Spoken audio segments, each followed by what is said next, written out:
Ótimo dia, filhos de Deus. Nosso devocional Pedras Preciosas do Grego, autor Rick Renner. Hoje, 18 de junho. Título: A atitude essencial para o sucesso. Nosso texto base está em 1 Coríntios, capítulo 4, verso 1. Assim, pois, importa que os homens nos considerem como ministros de Cristo e despenseiros do ministério de Deus. Nós vivemos em um mundo que ama ser tranquilo. Queremos resultados imediatos e queremos agora mesmo. A tecnologia tornou quase tudo instantaneamente acessível. Todo o nosso estilo de vida ocidental está centrado em tornar o máximo possível as coisas mais fáceis, rápidas, sem esforço e sem dor. A geração mais jovem está tão acostumada a obter tudo o que quer que não entende que há um preço a pagar pelo verdadeiro sucesso. Porém, quer eles gostem ou não, o fato permanece. Verdadeira grandeza, grandes conquistas e sucesso real não flutuarão até eles em nuvens que de repente se materializem acima de suas cabeças. Se alguém quiser realizar algo grande e importante, terá de aplicar muito trabalho e esforço para fazê-lo acontecer. Tomemos o apóstolo Paulo como exemplo. Recentemente li um relato que afirmava, além de Jesus Cristo, o apóstolo Paulo afetou mais drasticamente a civilização ocidental do que qualquer outro homem da história humana. Paulo realizou feitos incríveis com sua vida. Suas epístolas impactaram a história e os líderes mundiais, e o que ele realizou em sua vida e ministério continua sendo lendário. Então, analisemos esse famoso líder cristão e perguntemos: como Paulo vivia a sua vida? Que tipo de atitude ele tinha em relação à sua missão de vida? Que atitude dele lhe permitiu afetar drasticamente o seu mundo? Em 1 Coríntios capítulo 4, verso 1, Paulo escreveu: Assim, pois, importa que os homens nos considerem como ministros de Cristo e despenseiros dos ministérios de Deus. Eu acredito que algumas respostas muito importantes às perguntas anteriores são encontradas nesta interessante declaração escrita pelo próprio Paulo. Nesse versículo, Paulo se autodenomina ministro. Essa é a palavra grega uperetas, um termo vívido que transmite a atitude essencial necessária para concluir uma tarefa, especialmente a obra do ministério. Entretanto, essa palavra não se aplica somente ao ministério. Ela também denota a atitude essencial que uma pessoa precisa possuir para se tornar bem-sucedida em qualquer esfera da vida.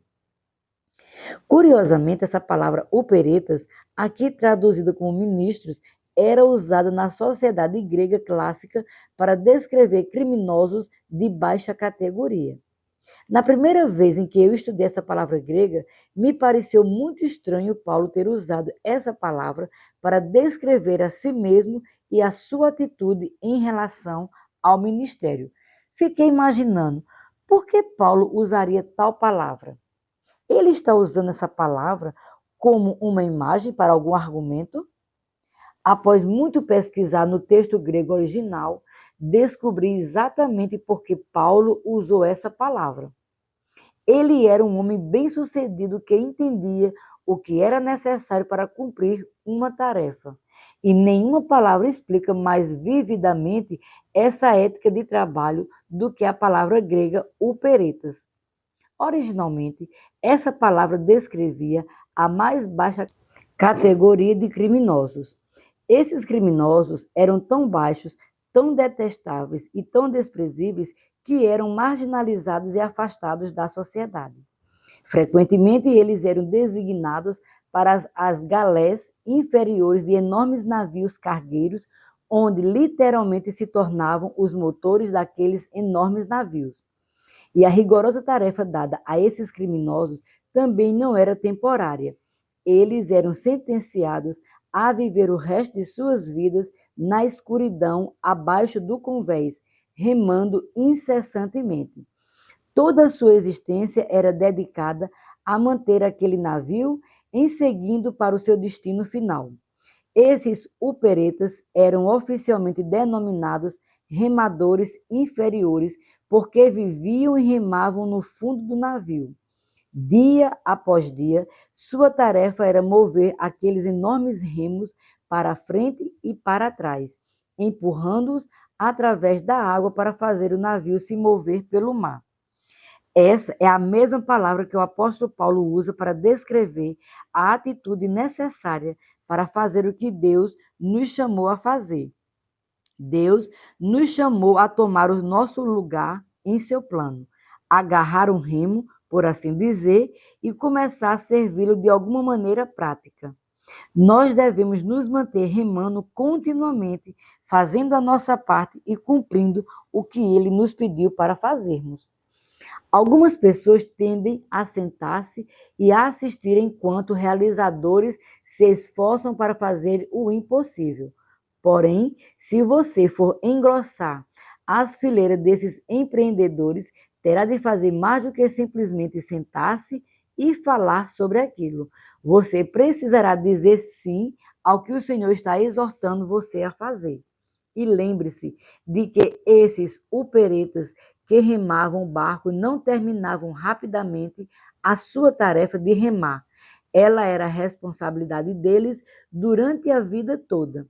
Da mesma maneira, nós precisamos perceber que, provavelmente, o sonho secreto que Deus colocou em nosso coração também não será alcançado rapidamente. Pode ser uma tarefa que durará o resto de nossa vida. É necessário trabalho árduo e um compromisso vitalício para alcançarmos as grandes coisas que Deus quer fazer por intermédio de você e de mim. Eu recomendo sinceramente que você se prepare mentalmente para uma tarefa de longo prazo, fazendo o que Deus está chamando você a fazer. Certamente será quase necessário força e energia inacreditáveis para mover essa visão do reino dos sonhos para o reino da realidade. Então, pule para o fundo do barco, ocupe seu lugar no banco dos remadores e comece a remar com todas as suas forças. A cada passo de obediência que der e cada dia de fidelidade que viver, você se aproximará do destino desejado, o cumprimento final dos planos e propósitos de Deus para a sua vida. Nós podemos viver em um mundo que ama a facilidade e se delicia com resultados instantâneos. Porém, para atingir a verdadeira grandeza que Deus deseja para nós, teremos de ser determinados, compromissados e dispostos a fazer o que for necessário para realizar o que Ele tem para nós. Não, o verdadeiro sucesso não flutua em sua direção sobre nuvens que de repente se materializam acima de sua cabeça. Portanto, eu encorajo você a tomar a decisão de começar a dedicar muito trabalho árduo e esforço a tornar a sua tarefa bem-sucedida.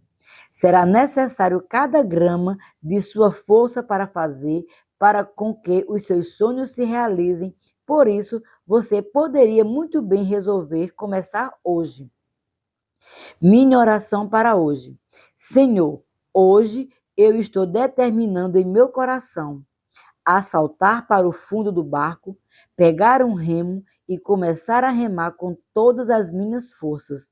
Fazer o mínimo nunca me levará aonde eu preciso ir. Por isso, nesse momento, estou fazendo a escolha de empregar todas as minhas energias em realizar o que tu planejaste para mim. Ajuda-me a ser fiel, firme, imutável e inabalável diante de oposição. Ajuda-me a dizer à minha carne que fique em silêncio quando ela tentar gritar que estou fazendo demais.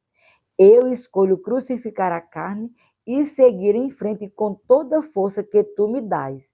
Eu creio que enquanto faço isso, tu farás os meus sonhos se realizarem. Assim eu oro em o nome de Jesus. Minha confissão para hoje. Confesso que verei o cumprimento do sonho que Deus colocou em meu coração.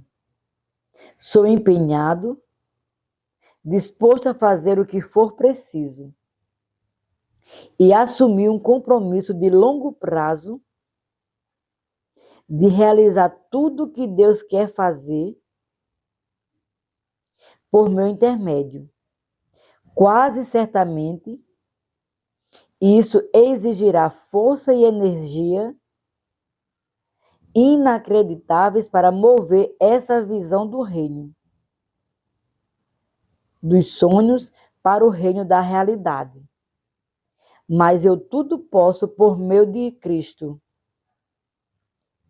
que me fortalece, com o Espírito de Deus operando em mim. Eu vejo o cumprimento dos meus sonhos. Declaro isso pela fé em nome de Jesus. Para refletir, número 1. Se você continuar operando em seu nível atual de produção, atingirá os objetivos que Deus deu para a sua vida? 2.